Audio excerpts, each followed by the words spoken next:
ಎಲ್ಲರಿಗೂ ನಮಸ್ಕಾರ.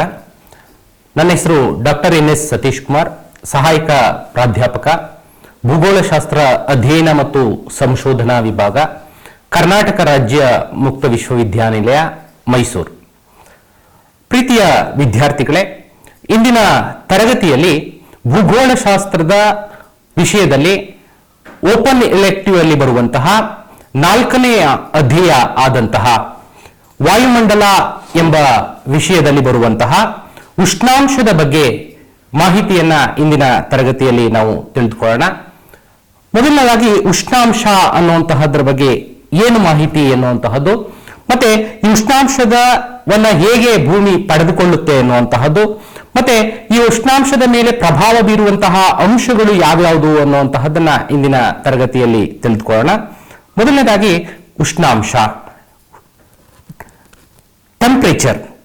The sun is the main source of light and energy of the earth. Earth receives only a small part of the temperature. The sun is the main source of the light and energy of the earth. Earth receives only a small part of the sun's energy because it is far away and smaller in size. This energy received from the sun is called isolation.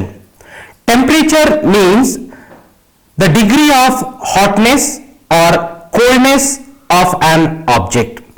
Solar energy is important because it supports life of the earth, helps plants make food and causes to the movement of ocean water throughout the unequal heating. ಸೂರ್ಯನು ಭೂಮಿಗೆ ಬೆಳಕನ್ನ ಕೊಡ್ತಾ ಹೋಗ್ತಾನೆ. ಭೂಮಿಗೆ ಬೆಳಕನ್ನ ಪಡೆಯುವಂತಹ ಮತ್ತೆ ಶಕ್ತಿಯನ್ನ ಪಡೆಯುವಂತಹ ಮೂಲ ಯಾವುದು ಅಂದ್ರೆ ಸೂರ್ಯ ಅನ್ನುವಂತಹದ್ದು. ಭೂಮಿ ಎಲ್ಲಾ ಬಗೆಯ ಚಟುವಟಿಕೆಗಳು ಮತ್ತೆ ಜೀವಿಗಳ ವಿಕಾಸಕ್ಕೆ ಸೌರಶಕ್ತಿ ಅನ್ನುವಂತಹದ್ದು ಅತ್ಯಂತ ಪ್ರಮುಖವಾಗಿರುವಂತಹದ್ದು. ಆದರೆ ಸೂರ್ಯನ ಅಪಾರ ಪ್ರಮಾಣದ ಒಂದು ಶಾಖದಲ್ಲಿ ಅಥವಾ ಶಕ್ತಿಯಲ್ಲಿ ಸ್ವಲ್ಪ ಪ್ರಮಾಣದ ಉಷ್ಣಾಂಶವನ್ನ ಮಾತ್ರ ಈ ಒಂದು ಭೂಮಿ ಪಡೆದುಕೊಳ್ಳುತ್ತೆ. ಅದಕ್ಕೆ ಕಾರಣ ಏನು ಅಂತಂದ್ರೆ, ಭೂಮಿ ಸೂರ್ಯನಿಂದ ಸುಮಾರು ದೂರ ಇರುವಂತಹದ್ದು ಮತ್ತೆ ಅತ್ಯಂತ ದೂರದಲ್ಲಿರುವಂತಹದ್ರ ಜೊತೆಗೆ ಅದರ ಗಾತ್ರ ಅತ್ಯಂತ ಕಡಿಮೆಯಾಗಿರೋದ್ರಿಂದ ಆ ಒಂದು ಪಡೆಯುವಂತಹ ಉಷ್ಣಾಂಶದ ಪ್ರಮಾಣ, ಸೂರ್ಯನ ಅಪಾರ ಪ್ರಮಾಣದ ಶಾಖದಲ್ಲಿ ಭೂಮಿ ಅತ್ಯಲ್ಪ ಪ್ರಮಾಣದ ಉಷ್ಣಾಂಶವನ್ನ ಮಾತ್ರ ಪಡೆಯುವಂತಹದ್ದನ್ನ ನಾವು ಕಾಣ್ತಾ ಹೋಗ್ತೇವೆ. ಈ ಒಂದು ಶಕ್ತಿ ಅಥವಾ ಈ ಒಂದು ಶಕ್ತಿಯ ಮೂಲ ಅನ್ನುವಂತಹದ್ದು ಸಸ್ಯಗಳಿಗೆ, ಪ್ರಾಣಿಗಳಿಗೆ ಮತ್ತೆ ಅನೇಕ ಜೀವಿಗಳಿಗೆ ಭೂಮಿಯ ಮೇಲ್ಭಾಗದಲ್ಲಿ ವಾಸಿಸುವುದಕ್ಕೆ ಅತ್ಯಂತ ಪ್ರಮುಖವಾದಂತಹ ಒಂದು ಮೂಲ ಆಗಿರುವಂತಹದ್ದನ್ನ ನಾವು ಕಾಣ್ತಾ ಹೋಗ್ತೇವೆ ಅನ್ನುವಂತಹದ್ದು. Heating of atmosphere. Our atmosphere is not directly heated from the sun, but by the terrestrial radiation of the earth. There are 4 main processes through which the earth's atmosphere is heated. They are radiation, conversion, conduction and advection. The first one is radiation. Radiation is the process by which the earth receives heat energy from the sun in the form of rays without direct contact. It is the transfer of heat throughout space. Second one is conversion energy. Conversion is the transfer of the heat in liquids and gases by the movement of the particles. When air or water gets heated, it becomes lighter and move upwards. This upwards movement is called conversion current. The third one is conduction. Conduction is the process of transferring heat directly through matter from a hotter region to the colder region without movement of material itself. Heat follows from a warm object to colder object. The fourth one is advection. Wind carries heat from the one place to the another place. If the wind comes from one warm region, it increases the temperature of the place is reaches. Thermometer. The thermometer is the instrument used to measure the atmospheric temperature. ವಾಯುಮಂಡಲ ಹೇಗೆ ಉಷ್ಣಾಂಶವನ್ನ ಪಡೆದುಕೊಳ್ಳುತ್ತೆ ಅನ್ನುವಂತಹದ್ದನ್ನ ನಾವು ನೋಡೋದಾದ್ರೆ, ವಾಯುಮಂಡಲ ಅನ್ನುವಂತಹದ್ದು ಈ ಒಂದು ನೇರವಾಗಿ ಸೂಕ್ಷ್ಮ ಅಲೆಗಳ ರೂಪದಲ್ಲಿ ಸೌರ ವಿಕಿರಣಗಳಿಂದ ಈ ಒಂದು ಭೂಮಿ ಉಷ್ಣಾಂಶವನ್ನ ಪಡೆದುಕೊಳ್ಳೋದಿಲ್ಲ. ಅಂದ್ರೆ ಸೂರ್ಯನಿಂದ ಬರುವಂತಹ ನೇರ ಕಿರಣಗಳಿಂದ ಉಷ್ಣಾಂಶವನ್ನ ಪಡೆದುಕೊಳ್ಳೋದಿಲ್ಲ. ಅದು ವಾಯುಮಂಡಲದಿಂದ ಬಂದಂತಹ ಕಿರಣಗಳು ಭೂಮಿಗೆ ಬಿದ್ದು ಭೂಮಿ ಉಷ್ಣಾಂಶವನ್ನ ಪಡೆದುಕೊಳ್ಳುತ್ತೆ. ಆ ಭೂಮಿ ಉಷ್ಣಾಂಶವನ್ನ ಪಡೆದುಕೊಂಡು ತದನಂತರ ಅದು ವಾಯುಮಂಡಲಕ್ಕೆ ಉಷ್ಣಾಂಶವನ್ನ ಬಿಡುಗಡೆ ಮಾಡುವಂತಹ ಕೆಲಸವನ್ನ ಮಾಡುತ್ತೆ. ಈ ಒಂದು ಪ್ರಕ್ರಿಯೆಯಲ್ಲಿ 4 ರೀತಿಯಲ್ಲಿ ಉಷ್ಣಾಂಶವನ್ನ ಭೂಮಿ ಪಡೆದುಕೊಳ್ಳುವಂತಹದ್ದನ್ನ ಅಥವಾ ವಾಯುಮಂಡಲ ಉಷ್ಣಾಂಶವನ್ನ 4 ರೀತಿಗಳಲ್ಲಿ ಪಡೆದುಕೊಳ್ಳುವಂತಹದ್ದನ್ನ ನಾವು ಕಾಣ್ತಾ ಹೋಗ್ತೇವೆ ಅನ್ನುವಂಥದ್ದು. ಅದರಲ್ಲಿ ಮೊದಲನೇದು ವಿಕಿರಣ ಅನ್ನುವಂಥದ್ದು. ಈ ವಿಕಿರಣ ಅನ್ನುವಂತಹದ್ದು ಹೆಚ್ಚು ಉಷ್ಣಾಂಶವನ್ನ ಹೊಂದಿರುವಂತಹ ಒಂದು ವಸ್ತು ಉಷ್ಣಾಂಶವನ್ನ ತರಂಗಗಳ ರೂಪದಲ್ಲಿ ಬಿಡುಗಡೆ ಮಾಡುತ್ತೆ. ಉದಾಹರಣೆಗೆ ಸೂರ್ಯ ತರಂಗಗಳ ರೀತಿಯಲ್ಲಿ ಬಿಡುಗಡೆ ಮಾಡಿದಂತಹ ಒಂದು ವಿಕಿರಣಗಳನ್ನ ಭೂಮಿ ಪಡೆದುಕೊಳ್ತಾ ಹೋಗುತ್ತೆ. ಈ ಒಂದು ವಿಕಿರಣಗಳನ್ನೇ ನಾವೇನಂತ ಕರಿತೀವಿ, ಈ ಒಂದು ವಿಕಿರಣ ಅನ್ನುವಂತಹದ್ದು ಅಥವಾ ಸೂರ್ಯನ ಕಿರಣಗಳು ಎನ್ನುವಂತಹ ಹೆಸರಿನಿಂದ ಕರೀತಾ ಹೋಗ್ತದೆ ಅನ್ನುವಂತಹದ್ದು. ಎರಡನೇದಾಗಿರುವಂತಹದ್ದು ಭೂಮಿ ವಾಯುಮಂಡಲ ಪಡೆದುಕೊಳ್ಳುವಂತಹ ಉಷ್ಣಾಂಶ ಪ್ರಚಲನ ಪ್ರವಾಹ. ಈ ಒಂದು ಪ್ರಚಲನದಿಂದ ಉಷ್ಣಾಂಶವನ್ನ ವಾಯುಮಂಡಲ ಹೇಗೆ ಪಡೆದುಕೊಳ್ಳುತ್ತೆ ಅನ್ನುವಂತಹದ್ದನ್ನು ನೋಡೋದಾದ್ರೆ, ದ್ರವ ಮತ್ತೆ ಅನಿಲ ರೂಪಗಳಲ್ಲಿ ಉಷ್ಣಾಂಶವು ಕಣಗಳ ಮೂಲಕ ಒಂದು ವಸ್ತುವಿನಿಂದ ಮತ್ತೊಂದು ವಸ್ತುವಿಗೆ ವರ್ಗಾಯಿಸುವಂತಹ ಕೆಲಸವನ್ನ ಮಾಡುತ್ತೆ. ಇದನ್ನು ನಾವು ಪ್ರಚಲನ ಕ್ರಿಯೆ ಅನ್ನುವಂತಹ ಹೆಸರಿನಿಂದ ಕರೀತಾ ಹೋಗ್ತೇವೆ.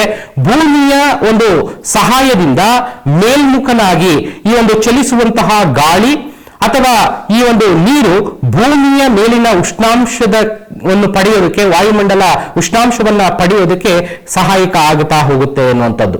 ಮೂರನೇದು ಸಂವಹನ.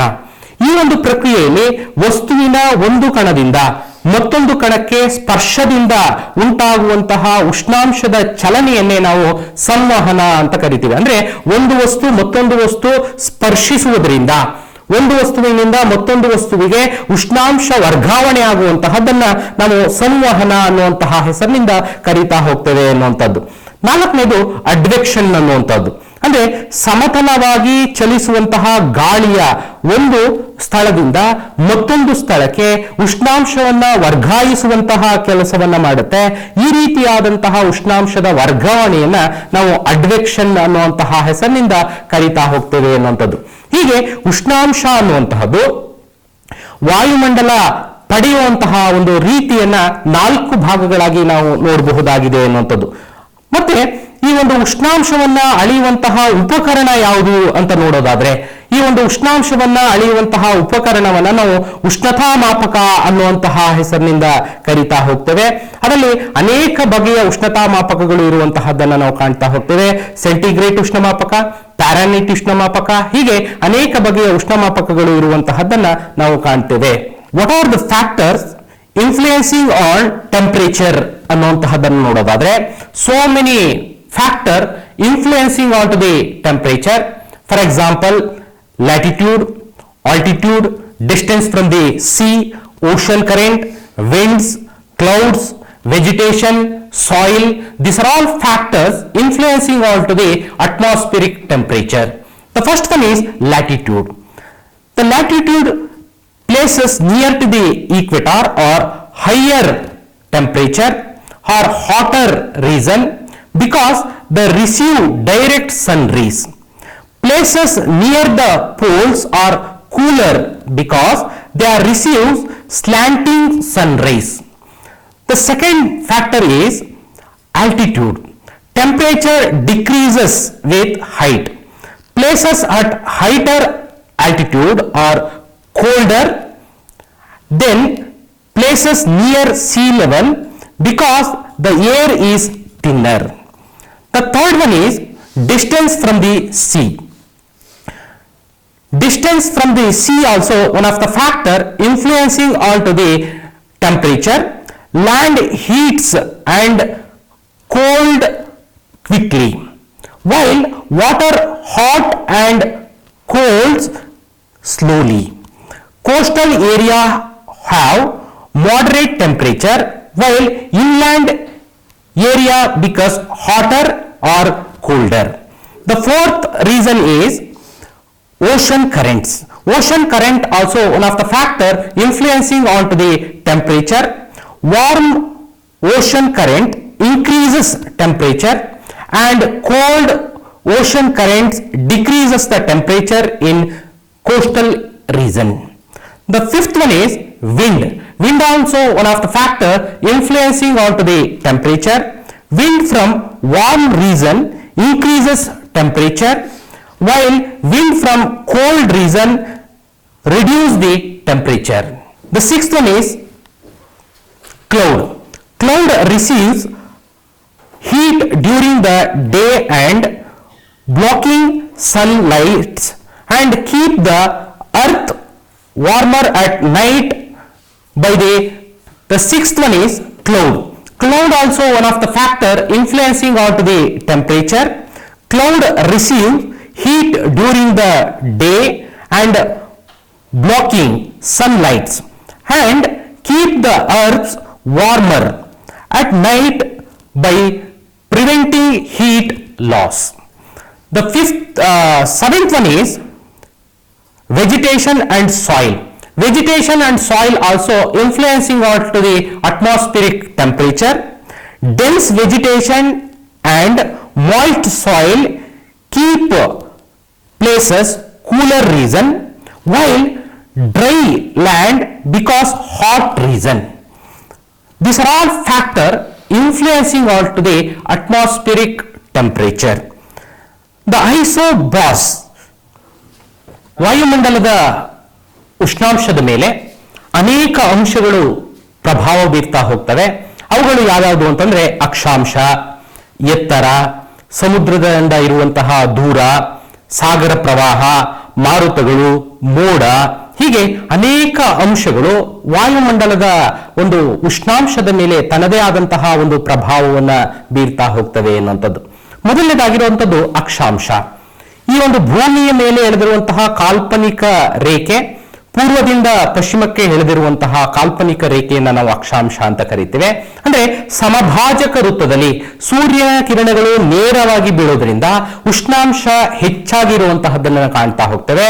ಅಲ್ಲಿಂದ ಧ್ರುವಕ್ಕೆ ಹೋದಂತೆ ಧ್ರುವ ಭಾಗದಲ್ಲಿ ಸೂರ್ಯನ ಕಿರಣಗಳು ಓರೆಯಾಗಿ ಬೀಳೋದ್ರಿಂದ ಅಲ್ಲಿ ಉಷ್ಣಾಂಶ ಕಡಿಮೆಯಾಗಿರುತ್ತೆ ಅನ್ನುವಂತಹದ್ದು ಒಂದು ಅಂಶ. ಮತ್ತೆ ಎರಡನೆಯ ಅಂಶ ಎತ್ತರ. ಅಂದ್ರೆ ಭೂಮಿಯ ಮೇಲ್ಭಾಗದಲ್ಲಿ ನಾವು ಎತ್ತರಕ್ಕೆ ಹೋದಂತೆ, ಈಗಾಗಲೇ ನಾನು ತಿಳಿಸಿರೋ ರೀತಿಯಲ್ಲಿ ಪ್ರತಿ 1000 ಮೀಟರ್ಗೆ ಹೋದಂತೆ 6.5 ಡಿಗ್ರಿಯಷ್ಟು ಉಷ್ಣಾಂಶ ಕಡಿಮೆ ಆಗ್ತಾ ಹೋಗುತ್ತೆ. ಆದ್ದರಿಂದ ಈ ಒಂದು ಎತ್ತರವೂ ಸಹ ಉಷ್ಣಾಂಶದ ಮೇಲೆ ತನ್ನದೇ ಆದಂತಹ ಒಂದು ಪ್ರಭಾವವನ್ನ ಬೀರ್ತಾ ಹೋಗುತ್ತೆ ಎನ್ನುವಂಥದ್ದು. ಮೂರನೇದು ಸಮುದ್ರದಿಂದ ಇರುವಂತಹ ದೂರ. ಅಂದ್ರೆ ಸಮುದ್ರದಲ್ಲಿ ಮತ್ತೆ ಭೂಭಾಗದಲ್ಲಿ ತನ್ನದೇ ಆದಂತಹ ವ್ಯತ್ಯಾಸಗಳನ್ನ ಹೊಂದಿರುವಂತಹದ್ದನ್ನು ನಾವು ಕಾಣ್ತಾ ಹೋಗ್ತೇವೆ. ಸೂರ್ಯನ ಕಿರಣಗಳನ್ನ ಹೀರುವಂತಹದ್ದು ಭೂಭಾಗ ನಿಧಾನವಾಗಿ ಸೂರ್ಯನ ಶಾಖವನ್ನ ಹೀರಿಕೊಳ್ಳುತ್ತೆ, ಅದೇ ರೀತಿಯಲ್ಲಿ ಶಾಖವನ್ನ ನಿಧಾನವಾಗಿ ಬಿಡುಗಡೆಯನ್ನ ಮಾಡುತ್ತೆ. ಆದ್ರೆ ಜಲಭಾಗಗಳು ಆಗಲ್ಲ. ಜಲಭಾಗ ಸೂರ್ಯನ ಕಿರಣಗಳನ್ನ ನಿಧಾನವಾಗಿ ಹೀರಿಕೊಳ್ತವೆ ಮತ್ತೆ ನಿಧಾನವಾಗಿ ಬಿಡ್ತಾ ಹೋಗ್ತವೆ. ಆದ್ದರಿಂದ ಸಮುದ್ರದಿಂದ ಇರುವಂತಹ ದೂರ ಸಹ ವಾಯುಮಂಡಲದ ಉಷ್ಣಾಂಶದ ಮೇಲೆ ಪ್ರಭಾವ ಬೀರುತ್ತೆ. ಆದ್ದರಿಂದಲೇ ಕಡಲ ತೀರದಲ್ಲಿ ಈ ಒಂದು ಉಷ್ಣಾಂಶದ ಪ್ರಮಾಣ ಸಂಜೆಯೂ ಕೂಡ ಹೆಚ್ಚಾಗಿರುವಂತಹದ್ದನ್ನು ನಾವು ಕಾಣ್ತಾ ಹೋಗ್ತೇವೆ. ಆದರೆ ಭೂಭಾಗಗಳಲ್ಲಿ ಬೆಳಿಗ್ಗೆ ಹೆಚ್ಚಿನ ಉಷ್ಣಾಂಶವನ್ನ ಹೊಂದಿದ್ದು ಸಂಜೆ ಚಳಿಯಿಂದ ಕೂಡಿರುವಂತಹ ವಾತಾವರಣ ನೋಡ್ತಾ ಹೋಗ್ತೇವೆ ಎನ್ನುವಂಥದ್ದು. ಮತ್ತೊಂದು ಅಂಶ ಸಾಗರ ಪ್ರವಾಹ. ಸಾಗರ ಪ್ರವಾಹವೂ ಕೂಡ ಉಷ್ಣಾಂಶದ ಮೇಲೆ ತನ್ನ ಪ್ರಭಾವವನ್ನು ಬೀರುತ್ತೆ. ಉಷ್ಣಾಂಶದಿಂದ ಕೂಡಿದಂತಹ ನೀರು ತಣ್ಣನೆಯ ನೀರಿನ ಕಡೆಗೆ ಹೋದಾಗ ಆ ಒಂದು ಭಾಗದಲ್ಲಿ ಉಷ್ಣಾಂಶ ಹೆಚ್ಚಾಗುವಂತಹದ್ದನ್ನು ನಾವು ಕಾಣ್ತೇವೆ.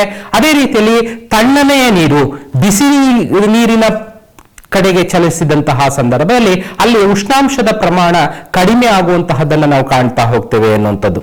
ಮತ್ತೆ ಮಾರುತಗಳು ಸಹ ಉಷ್ಣಾಂಶದ ಮೇಲೆ ತನ್ನ ಪ್ರಭಾವವನ್ನ ಬೀರ್ತಾ ಹೋಗ್ತವೆ. ಮಾರುತಗಳು ಬೀಸಿದಂತಹ ಸಂದರ್ಭದಲ್ಲಿ, ಬಿಸಿಗಾಳಿಗಳು ತಣ್ಣನೆಯ ಭಾಗಕ್ಕೆ ಹೋದಂತಹ ಸಂದರ್ಭದಲ್ಲಿ ಆ ಒಂದು ಪ್ರದೇಶ ಉಷ್ಣಾಂಶ ಹೆಚ್ಚಳ ಆಗುತ್ತೆ. ಅದೇ ರೀತಿಯಲ್ಲಿ ತಣ್ಣನೆಯ ಗಾಳಿಗಳು ಬಿಸಿ ಇರುವಂತಹ ಪ್ರದೇಶಗಳಿಗೆ ಚಲಿಸಿದಂತಹ ಸಂದರ್ಭದಲ್ಲಿ ಉಷ್ಣಾಂಶ ಕಡಿಮೆ ಆಗುವಂತಹದ್ದನ್ನು ನಾವು ಕಾಣ್ತಾ ಹೋಗ್ತೇವೆ. ಹೀಗೆ ಉಷ್ಣಾಂಶದ ಮೇಲೆ ಮಾರುತಗಳು ಕೂಡ ತನ್ನ ಪ್ರಭಾವವನ್ನ ಬೀರ್ತಾ ಹೋಗ್ತವೆ ಅನ್ನುವಂಥದ್ದು. ಮತ್ತೊಂದು ಮೋಡಗಳು. ಎಲ್ಲಿ ಮೋಡದಿಂದ ಆವೃತ್ತವಾಗಿರುವಂತಹ ಪ್ರದೇಶಗಳು ಇರುತ್ತೋ ಆ ಒಂದು ಪ್ರದೇಶದಲ್ಲಿ ಉಷ್ಣಾಂಶ ಕಡಿಮೆ ಇರುತ್ತೆ. ಯಾಕೆ ಅಂದ್ರೆ ಸೂರ್ಯನ ಕಿರಣಗಳನ್ನ ಮೋಡಗಳು ಹೀರಿಕೊಳ್ಳೋದ್ರಿಂದ ಭೂಮಿಯ ಮೇಲ್ಭಾಗದಲ್ಲಿ ಉಷ್ಣಾಂಶ ಕಡಿಮೆ ಇರುವಂತಹದ್ದನ್ನು ನಾವು ಕಾಣ್ತೀವಿ. ಮತ್ತೆ ಮೋಡ ರಹಿತವಾದಂತಹ ವಾತಾವರಣಗಳಲ್ಲಿ ಉಷ್ಣಾಂಶ ಹೆಚ್ಚಾಗಿರುವಂತಹದ್ದನ್ನು ನಾವು ಕಾಣ್ತಾ ಹೋಗ್ತೇವೆ ಅನ್ನುವಂಥದ್ದು.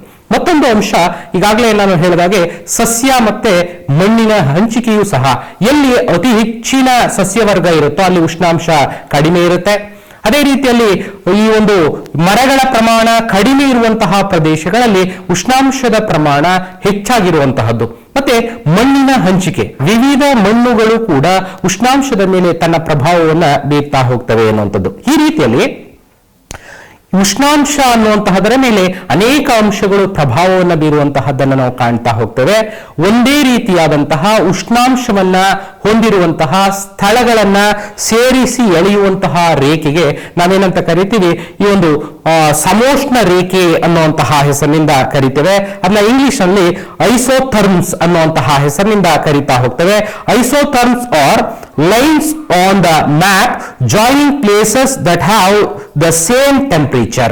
ಅಂದ್ರೆ ಒಂದೇ ಪ್ರಮಾಣದ ಉಷ್ಣಾಂಶವನ್ನ ಹೊಂದಿರುವಂತಹ ಸ್ಥಳಗಳನ್ನ ಸೇರಿಸಿ ಎಳೆಯುವಂತಹ ರೇಖೆಗೆ ಈ ಒಂದು ಸಮೋಷ್ಣ ರೇಖೆಗಳು ಅನ್ನುವಂತಹ ಹೆಸರಿನಿಂದ ನಾವು ಕರಿತಾ ಹೋಗ್ತೇವೆ ಅನ್ನುವಂತಹದ್ದು. Temperature zones are hot zones. The temperature generally decreases from the equator towards the pole. As such, different temperature zones are found on the earth. They are divided into three parts. One is torrid zone, temperate zone and frigid zone. The first one is torrid zone. This zone lies between the equator and tropics, 23.5 degree north and south region. It receives direct sun rays throughout the year, so it is always hot. It is always called torrid zone. This zone lies between equator and tropics, 23.5 degree north to 20 torrid zone. This zone lies between equator and tropics. This is extend to 0 degree latitude to 23.5 degree north and south. It is receives direct sun rays throughout the year, so it is always hot. It is also called tropical zone. The second one is temperate zone. This zone lies between 23.5 degree to 66.5 degree north and south hemisphere. It receives slanting sun rays, so temperature is moderate, neither very hot nor very cold. The third zone are frigid zone. This zone lies between 66.5 degree to 90 degree both hemisphere. Near the poles, it is receives highly slanting sun rays, so the temperature is very low and the climate is very cold. It is also called polar zones. ವಾಯುಮಂಡಲದಲ್ಲಿ ಕಂಡುಬರುವಂತಹ ಉಷ್ಣಾಂಶದ ಒಂದು ವಲಯಗಳನ್ನ ನಾವು ಪ್ರಮುಖವಾಗಿ 3 ಭಾಗಗಳಾಗಿ ವಿಂಗಡಿಸಿರುವಂತಹದ್ದನ್ನ ನಾವು ಕಾಣ್ತಾ ಹೋಗ್ತೇವೆ.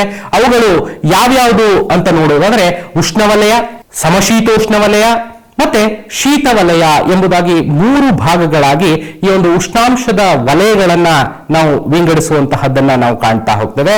ಅದರಲ್ಲಿ ಮೊದಲನೇದು ಉಷ್ಣವಲಯ. ಉಷ್ಣವಲಯ ಅನ್ನುವಂತಹದ್ದು ಈಗ ಚಿತ್ರದಲ್ಲಿ ತೋರಿಸಿರೋ ರೀತಿಯಲ್ಲಿ 0 ಡಿಗ್ರಿ ಈಕ್ವೆಟಾರ್ ಇಂದ ಅಂದ್ರೆ ಸಮಭಾಜಕ ವೃತ್ತದಿಂದ 23.5 ಡಿಗ್ರಿ ಉತ್ತರ ಮತ್ತೆ 23.5 ಡಿಗ್ರಿ ದಕ್ಷಿಣ ಏನು ಅಕ್ಷಾಂಶಗಳು ಕಂಡು ಬರುತ್ತೋ ಈ ವಲಯವನ್ನ ನಾವು ಉಷ್ಣಾಂಶದ ವಲಯ ಅಥವಾ ಉಷ್ಣ ಮಂಡಲ ಅನ್ನುವಂತಹ ಹೆಸರಿನಿಂದ ಕರೀತಾ ಹೋಗ್ತಿವೆ ಅನ್ನುವಂಥದ್ದು. ಯಾಕೆ ಅಂತಂದ್ರೆ ಸೂರ್ಯನ ನೇರ ಕಿರಣಗಳು ಇಲ್ಲಿಗೆ ವರ್ಷದ ಎಲ್ಲಾ ಕಾಲದಲ್ಲೂ ಬೀಳ್ತಾ ಇರೋದ್ರಿಂದ ಇಲ್ಲಿ ಉಷ್ಣಾಂಶ ಯಾವಾಗಲೂ ಕೂಡ ಹೆಚ್ಚಾಗಿರುತ್ತೆ. ಆದ್ದರಿಂದ ಇದನ್ನು ನಾವು ಉಷ್ಣವಲಯ ಎಂಬುದಾಗಿ ಕರೀತಾ ಹೋಗ್ತೇವೆ. ಆ ಒಂದು ಕಾರಣದಿಂದಾಗಿ ವರ್ಷದಲ್ಲಿ ಅತಿ ಹೆಚ್ಚಿನ ಮಳೆಯನ್ನ ಇದು ಪಡೆದುಕೊಳ್ಳುತ್ತೆ. ಯಾಕೆಂದ್ರೆ ಪರಿಸರಣ ಮಳೆ ಈ ಒಂದು ಪ್ರದೇಶದಲ್ಲಿ ಹೆಚ್ಚಾಗಿ ಆಗುವಂತಹದ್ದನ್ನ ನಾವು ಕಾಣ್ತಾ ಹೋಗ್ತೇವೆ ಅನ್ನುವಂಥದ್ದು. ಈ ಒಂದು ಉಷ್ಣಾಂಶದ ವಲಯಗಳಲ್ಲಿ ಎರಡನೆಯದಾಗಿರುವಂಥದ್ದು ಸಮಶೀತೋಷ್ಣ ವಲಯ. ಹೆಸರೇ ಹೇಳ್ತಾ ಇದೆ ಸಮಶೀತ ಉಷ್ಣ ವಲಯ. ಅಂದ್ರೆ ಉಷ್ಣಾಂಶ ಮತ್ತೆ ಶೀತ ಎರಡು ಕೂಡ ಸಮ ಪ್ರಮಾಣದಲ್ಲಿ ಇರುತ್ತೆ ಅನ್ನುವಂಥದ್ದು. ಯಾಕೆ ಸಮ ಪ್ರಮಾಣದಲ್ಲಿ ಇರುತ್ತೆ ಅಂತಂದ್ರೆ ಇದು ಸಮಭಾಜಕ ವೃತ್ತದಿಂದ ಇಲ್ಲಿ 23.5 ಡಿಗ್ರಿ ಉತ್ತರ ಅಕ್ಷಾಂಶ ಮತ್ತೆ ದಕ್ಷಿಣ ಅಕ್ಷಾಂಶದಿಂದ 66.5 ಡಿಗ್ರಿ ಉತ್ತರ ಮತ್ತೆ ದಕ್ಷಿಣ ಅಕ್ಷಾಂಶದವರೆಗೆ ಈ ಒಂದು ವಲಯ ಕಂಡು ಬರುತ್ತೆ. ಇಲ್ಲಿ ಸೂರ್ಯನ ಕಿರಣಗಳು ವರ್ಷದ 6 ತಿಂಗಳು ನೇರವಾಗಿ 6 ತಿಂಗಳು ಓರೆಯಾಗಿ ಬೀಳೋದ್ರಿಂದ ಈ ಒಂದು ಪ್ರದೇಶದಲ್ಲಿ 6 ತಿಂಗಳು ಉಷ್ಣಾಂಶದಿಂದಲೂ 6 ತಿಂಗಳು ಶೀತದಿಂದಲೂ ಕೂಡಿರುವಂತಹದನ್ನ ನಾವು ಕಾಣ್ತಾ ಹೋಗ್ತೇವೆ. ಆ ಒಂದು ಕಾರಣದಿಂದಾಗಿ ಇದನ್ನ ನಾವು ಸಮಶೀತೋಷ್ಣ ವಲಯ ಎಂಬ ಹೆಸರಿನಿಂದ ಕರೀತಾ ಹೋಗ್ತೇವೆ ಅನ್ನುವಂಥದ್ದು. ಮೂರನೇದಾಗಿರುವಂತಹದ್ದು ಶೀತ ವಲಯ. ಈ ಒಂದು ಶೀತ ವಲಯ ಅನ್ನುವಂತಹದ್ದು 66.5 ಡಿಗ್ರಿ ಉತ್ತರ ಮತ್ತೆ ದಕ್ಷಿಣದಿಂದ 90 ಡಿಗ್ರಿ ಉತ್ತರ ಮತ್ತೆ ದಕ್ಷಿಣ ಅಕ್ಷಾಂಶದಲ್ಲಿ ಕಂಡುಬರುವಂತಹ ವಲಯ. ಈ ಒಂದು ವಲಯದಲ್ಲಿ ಸೂರ್ಯನ ನೇರ ಕಿರಣಗಳು ವರ್ಷದ ಯಾವುದೇ ಕಾಲದಲ್ಲಿ ಬೀಳೋದಿಲ್ಲ. 6 ತಿಂಗಳು ಮಾತ್ರ ಓರೆ ಕಿರಣಗಳು ಬೀಳ್ತವೆ. 6 ತಿಂಗಳು ಆ ಒಂದು ಭಾಗದಲ್ಲಿ ಕತ್ತಲೆಯಿಂದ ಕೂಡಿದಂತಹ ವಾತಾವರಣ ಇರುತ್ತೆ. ಆದ್ದರಿಂದ ಈ ಒಂದು ಭಾಗ ಶೀತ ವಲಯ ಎಂಬ ಹೆಸರಿನಿಂದ ಕರೆಯುವಂತಹದ್ದನ್ನ ನಾವು ಕಾಣ್ತಾ ಹೋಗ್ತೇವೆ ಅನ್ನುವಂಥದ್ದು. ಹೀಗೆ ವಾಯುಮಂಡಲದ ಒಂದು ಉಷ್ಣಾಂಶದ ಹಂಚಿಕೆಯನ್ನ ನಾವು 3 ಭಾಗಗಳಾಗಿ ಹಂಚಿಕೆಯಾಗಿರುವಂತಹದ್ದನ್ನ ನಾವು ಕಾಣ್ತಾ ಹೋಗ್ತೇವೆ ಅನ್ನುವಂಥದ್ದು. ಹೀಗೆ ವಾಯುಮಂಡಲದ ಉಷ್ಣಾಂಶ ಹೇಗಿದೆ, ವಾಯುಮಂಡಲದಲ್ಲಿ ಉಷ್ಣಾಂಶದ ಮೇಲೆ ಪ್ರಭಾವ ಬೀರುವಂತಹ ಅಂಶಗಳು ಯಾವ್ಯಾವುದು, ವಾಯುಮಂಡಲದ ಒಂದು ಉಷ್ಣಾಂಶದಲ್ಲಿ ಸಮುದ್ರದ ದೂರ ಆಗಿರ್ಬೋದು, ಎತ್ತರ ಆಗಿರಬಹುದು, ಮಾರುತಗಳಾಗಿರ್ಬೋದು, ಸಾಗರ ಪ್ರವಾಹ ಆಗಿರ್ಬೋದು, ಅಕ್ಷಾಂಶಗಳಾಗಿರ್ಬೋದು, ಹೀಗೆ ಇವೆಲ್ಲವೂ ಕೂಡ ವಾಯುಮಂಡಲದ ಉಷ್ಣಾಂಶದ ಮೇಲೆ ಹೇಗೆ ಪ್ರಭಾವವನ್ನು ಬೀರ್ತವೆ ಅನ್ನುವಂತಹದ್ದನ್ನ ನಾವು ಈ ಒಂದು ತರಗತಿಯಲ್ಲಿ ತಿಳಿದುಕೊಂಡಿದ್ದೇವೆ. ಅದೇ ರೀತಿಯಲ್ಲಿ ಉಷ್ಣಾಂಶದ ವಲಯಗಳಾದಂತಹ ಒಂದು ಉಷ್ಣವಲಯ, ಸಮಶೀತೋಷ್ಣ ವಲಯ, ಶೀತ ವಲಯದ ಬಗ್ಗೆ ಇಂದಿನ ತರಗತಿಯಲ್ಲಿ ನಾವು ತಿಳ್ಕೊಂಡಿದ್ದೇವೆ.